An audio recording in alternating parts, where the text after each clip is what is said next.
Hello friend, good morning. Welcome back to my study vlog. कैसे हैं आप सब? आई होप अच्छे होंगे और आप लोगों की तैयारी भी अच्छी चल रही होगी। तो जैसा कि पता है कि सबको कि हमारे एग्ज़ाम में अब कुछ ज़्यादा कुछ टाइम नहीं है, तो मैंने अपना जो भी घर का काम था वो किया और फिर मैं अपनी स्टडी करने लग गई। और स्टडी में मैं सबसे पहले बनाती हूँ टू डू लिस्ट कि मुझे आज क्या पढ़ना है, कितने टाइम तक किस सब्जेक्ट को देना है, कितना टाइम किस सब्जेक्ट को, और कौन कौन से टॉपिक पढ़ने हैं। जिससे पूरे दिन ये रहता है कि मुझे ये मेरा टॉपिक रह गया है, ये मुझे कवर करना है, और ये टॉपिक मेरा कवर हो चुका है तो मुझे अंदर से एक मोटिवेशनल भी मिलता है कि भाई ये मेरा टॉपिक हो चुका है, तो हाँ मेरा सिलेबस धीरे धीरे कम हो रहा है और ये टॉपिक बचे हुए हैं तो मुझे ये करना है। क्योंकि एक हाउसवाइफ है, बिना टाइम मैनेज किए और बिना टू डू लिस्ट के, मतलब उसके बिना वो उसका कुछ काम नहीं हो सकता। फिर उसका पूरा दिन कैसे निकल जाता है बच्चों के साथ और घर के कामों में पता नहीं लगता।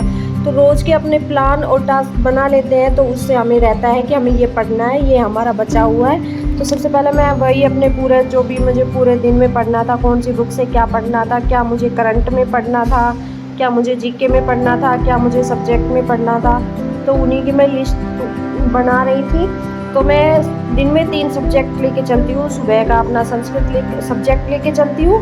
दोपहर में मेरे पास दोपहर और इवनिंग को लगा के जो टाइम बचता है 2-3 घंटे का, उसमें मैं अपना जीके का पढ़ती हूँ। और शाम को मतलब पूरे दिन पढ़ते पढ़ते शाम को दिमाग इतना कुछ काम नहीं करता, तो मैं उसमें अपना साइकोलॉजी हुई या शिक्षण विधियाँ हुई और ये शैक्षिक परिदर्शी, ये जो ईजी भी होते हैं और इसमें क्वेश्चन भी काफ़ी मतलब पूछे जाते हैं, तो मैं शाम को इन्हीं सब्जेक्ट को 2-2.5 घंटे जितना भी मेरे पास टाइम होता है इनको देती हूँ। तो वही मैं अपनी टू डू लिस्ट बना रही थी और फिर उसको बनाने के बाद ही मैं अपनी स्टडी स्टार्ट करती हूँ। तो फ्रेंड, टू डू लिस्ट बनाई और उसके बाद मैंने अपनी स्टडी स्टार्ट की। और उसमें मैंने आज सबसे पहले मॉर्निंग में ही स्टार्ट किया राजस्थान का सामान्य अध्ययन। और उसमें मैंने पढ़े राजस्थान के जो अनुसंधान केंद्र हैं उनका अध्ययन किया। तो उसका जो टॉपिक था उसमें 3-4 पेज ही आए हैं और उसकी मैंने नाथ पब्लिकेशन की बुक ला रखी है, उसको मैंने रीड किया। और उसमें मैंने देखा जो भी है सारे ही इम्पोर्टेंट लग रहे थे। मैं इम्पोर्टेंट को हाईलाइट करती हूँ या फिर मैं शॉर्ट नोट्स बनाती हूँ। तो मैंने जो भी मुझे इम्पोर्टेंट लगे उनको मैंने अपने हाईलाइट किया और अपनी स्टडी स्टार्ट की। तो दोस्तों, रीट एक सिर्फ एग्ज़ाम नहीं है, ये एक सपना है, एक मिशन है। ये वही सपना है जिसमें आप अपने माता पिता का गर्व बनते हैं। ये वही मिशन है जहां आप बच्चों को पढ़ाकर उनके भविष्य का निर्माण करते हैं। लेकिन ये रास्ता इतना भी आसान नहीं है। थकान भी होगी, अकेलापन भी लगेगा, कई बार लगेगा कि छोड़ देते हैं, अब नहीं होगा हमसे। सबको लगता है कि सब कुछ छोड़ दो, लेकिन छोड़ना नहीं है।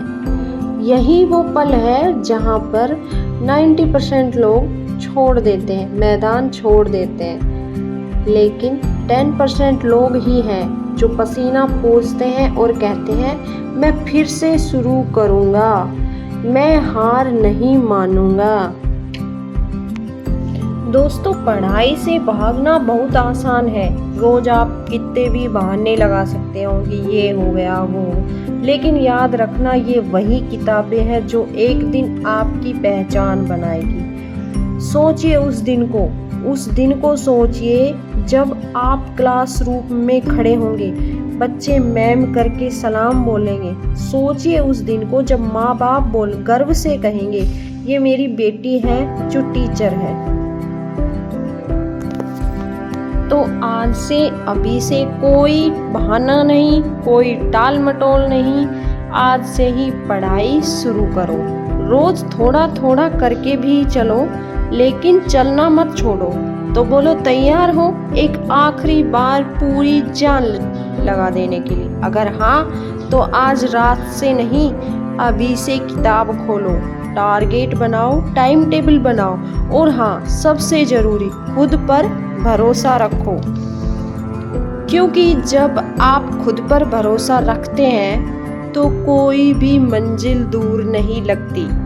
तो फ्रेंड, यहाँ पर मैंने अपना एक जो मॉर्निंग का सेटिंग था वो कंप्लीट कर दिया और अब मैं दोपहर में अपनी पढ़ाई स्टार्ट की थी। और इस टाइम मैंने अपना दूसरा सिटिंग स्टार्ट की और यहाँ पर मैं करंट अफेयर पढ़ रही थी। और करंट अफेयर में मैंने खेल खिलाड़ी का जो टॉपिक था वो उठाया और मैं उसको तैयार कर रही थी। अब मैं उसी को कंप्लीट करूँगी और उसके लिए मैंने ज्ञान सरोवर पब्लिकेशन की बुक ला रखी है। राजस्थान करंट अफेयर है और ये अगस्त तक की है, जनवरी से अगस्त तक की है। इसी से मैं अपनी करंट अफेयर तैयार कर रही हूँ और मैं अगली बार से सोच रही हूँ कि हर महीने की अलग से करंट अफेयर लेके आऊँ। कंपटीशन एग्जाम की तैयारी कर रहे हो, थक गए हो, लगता है सब रुक गया है, कभी सोचा है क्यों शुरू किया था? वो सपना याद है माँ का, जब एक दिन कहा था माँ को, माँ जब आंसू बहा रही थी तब आपने कहा था, माँ एक दिन मैं सरकारी टीचर बनूंगी। और पापा का वो विश्वास कि तू कर सकती है बेटा, तू सब कुछ कर सकती है, तो इस एग्जाम को भी जरूर पास कर सकती है, तू टीचर बन सकती है। और अब थोड़ी सी थकान, थोड़ा सा डर, बस इतना ही काफ़ी है सपना छोड़ने के लिए। हाँ, सबको पता है आसान नहीं होता, लेकिन नामुमकिन भी तो नहीं होता। तुम रोज थोड़ा थोड़ा भी पढ़ रहे हो तो अपनी जो मंजिल है उसके करीब जा रहे हो।